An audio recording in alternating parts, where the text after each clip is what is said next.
നമ്മളോടൊപ്പം എസ് വിജയകുമാർ ചേരുന്നു ചൂരൽമലയിൽ നിന്ന്. വിജയകുമാർ, ഇനിയിപ്പോൾ ഈ മൃതദേഹം തിരിച്ചറിയുക, എന്നിട്ട് അത് ബന്ധുക്കൾക്ക് വിട്ടുകൊടുക്കുക, ഈ നടപടിയാണല്ലോ അതിവേഗം പുരോഗമിക്കുന്നത്. അപ്പോൾ വളരെ വേഗം തന്നെ ഈ പോസ്റ്റ്മോർട്ടം നടപടികളൊക്കെ പൂർത്തിയാക്കി മൃതദേഹം വിട്ടുകൊടുക്കുന്ന പ്രക്രിയ നടക്കുന്നുണ്ട്. ഇനി മൃതദേഹത്തിൻ്റെ ഭാഗങ്ങൾ കിട്ടിയ ശരീരഭാഗങ്ങൾ കിട്ടിയ കാര്യങ്ങൾ DNA പരിശോധന, ഇതൊക്കെ വേഗത്തിൽ നടക്കുന്നുണ്ടോ? ബന്ധുക്കൾക്ക് ഈ ആളുകളെ തിരിച്ചറിയാനൊക്കെ ഒരുക്കിയിരിക്കുന്ന സൗകര്യം എന്താണ്?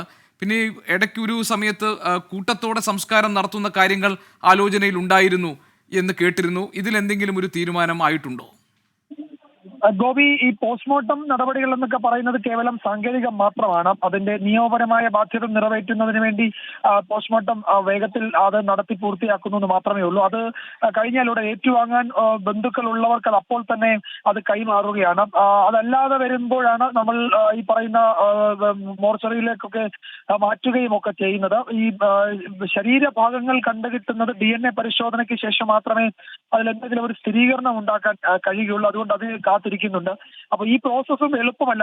ഇതിൽ ഇപ്പൊ ബന്ധുക്കൾ ഉള്ളവർക്ക് അത് മൃതദേഹം കൈമാറാം, അവർക്കത് ആചാര പ്രകാരം അല്ലാതെയൊക്കെ അത് സംസ്കരിക്കാം. അതല്ലാതെ കൂട്ടത്തോടെ ആളുകൾ, ഒരു വീട്ടിൽ നിന്നൊക്കെയുള്ള ആളുകൾ കൂട്ടത്തോടെ മരിച്ച സംഭവങ്ങളിൽ എന്താണ് ചെയ്യാൻ കഴിയുക എന്നത് അത് പരിശോധിക്കേണ്ടതാണ്. അതിനി ഒരു പക്ഷേ ബന്ധുക്കളെ കാത്ത് മൃതദേഹം സൂക്ഷിക്കുക, അതിൽ ഒരു ഉത്തരവും ഉണ്ടാവാതെ വരുമ്പോൾ മാത്രമേ കൂട്ടത്തോടെ സംസ്കരിക്കുന്നതിനെ പറ്റിയുള്ള ആലോചനകളിലേക്ക് ഭരണകൂടത്തിന് പോകാൻ കഴിയും. ഇതിപ്പോൾ ആ ദുരന്തത്തിന്റെ ആദ്യ ദിവസങ്ങളിൽ തന്നെ അത്തരം നടപടിയിലേക്ക് പോകില്ല എന്നാണ് മനസ്സിലാക്കാൻ കഴിയുന്നത്. പക്ഷേ ഇത് വളരെ വേഗത്തിൽ ഇതിന് നടപടിക്രമങ്ങൾ പൂർത്തീകരിക്കണമെന്ന കർശന നിർദ്ദേശം ഈ ഡോക്ടേഴ്സിന്, ഫോറൻസിക് ഡോക്ടേഴ്സിനൊക്കെ കിട്ടിയിട്ടുണ്ട്. ജില്ലാ ഭരണകൂടം, ആരോഗ്യവകുപ്പ് അത് കൊടുത്തിട്ടുണ്ട്. അതുകൊണ്ട് എനിക്ക് തോന്നുന്നു ഇതൊക്കെ വെറും സാങ്കേതിക ജോലികൾ മാത്രമായതുകൊണ്ട് വേഗത്തിൽ അവർക്കത് അത്തരം നടപടികൾ പൂർത്തിയാക്കി മൃതദേഹം കൈമാറാൻ കഴിയും. ബന്ധുക്കൾക്ക് 100-ലധികം മൃതദേഹം ഇതിനോടകം കൈമാറുകയും ഒക്കെ ചെയ്തിട്ടുണ്ട്. അത്തരം പ്രതിസന്ധി നിലവിലില്ല.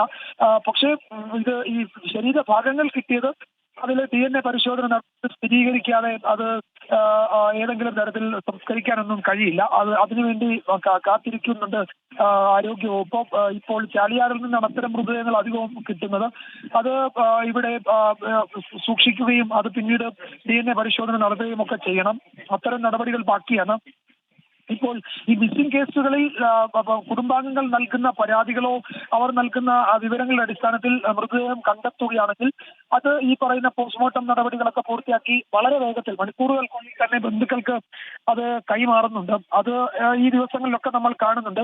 അത് ബന്ധുക്കൾ ഏറ്റുവാങ്ങി സംസ്കരിക്കുകയും ചെയ്യുന്നുണ്ട്. മേപ്പാടിയിൽ ഒരു ശ്മശാനമുണ്ട്. അവിടെ ആദ്യം നമ്മൾ വന്ന ദിവസം വൈകിട്ട് മുതൽ തന്നെ മൃതദേഹം സംസ്കരിക്കുന്നുണ്ടായിരുന്നു.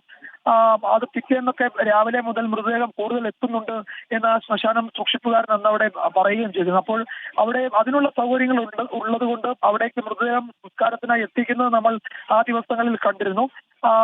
പക്ഷേ ഇപ്പോൾ ഈ പറയുന്ന കൂട്ടത്തോടെ ഒരു കുടുംബത്തിൽ നിന്ന് ആളുകളെ കാണാതാവുകയും പിന്നീട് അവരെ പലയിടത്തായി കിട്ടുകയും ചെയ്യുമ്പോൾ അത് ബന്ധുക്കൾ ഏറ്റുവാങ്ങാനില്ലാത്ത അവസ്ഥയുണ്ടായാൽ മാത്രമേ, ബന്ധുക്കൾക്ക് അങ്ങനെ കൊണ്ടുപോകാൻ കഴിയാത്ത അവസ്ഥയുണ്ടായാൽ മാത്രമേ അത് കൂട്ടത്തോടെ സംസ്കരിക്കുക അല്ലെങ്കിൽ ആ നിലയ്ക്കൊക്കെ ആലോചനയിലേക്ക് പോകൂ എന്നാണ് ഞാൻ മനസ്സിലാക്കുന്നത്. തൽക്കാലം അത്തരം നടപടിയിലേക്ക് പോയിട്ടില്ല. പക്ഷേ അതൊക്കെ വേണ്ടിവരും. കാരണം എന്താണ്, ഒരു വീട്ടിൽ നിന്ന് ആളുകൾ പൂർണ്ണമായും തുടച്ചു നീക്കപ്പെട്ട കേസുകളൊക്കെ വരുന്നുണ്ട്. അപ്പോൾ അത്തരം സംഭവങ്ങളിൽ ഈ സർക്കാർ, ജില്ലാ ഭരണകൂടം മൃതദേഹം ഏറ്റെടുത്ത് സംസ്കരിക്കുക, അത് മാത്രമാണ് ബാക്കിയുള്ളത്. അപ്പോൾ അതിന്റെയൊക്കെ സാഹചര്യത്തിലേക്ക് വരുമായിരിക്കും വൈകാതെ. നിലവിൽ അത്തരം സംഗതിയിലേക്ക് കടന്നിട്ടില്ല. ആലോചന സജീവമായി ഉണ്ട് താനും. ഗോപി. എസ് വിജയകുമാറാണ് വിവരങ്ങൾ നൽകിയത്.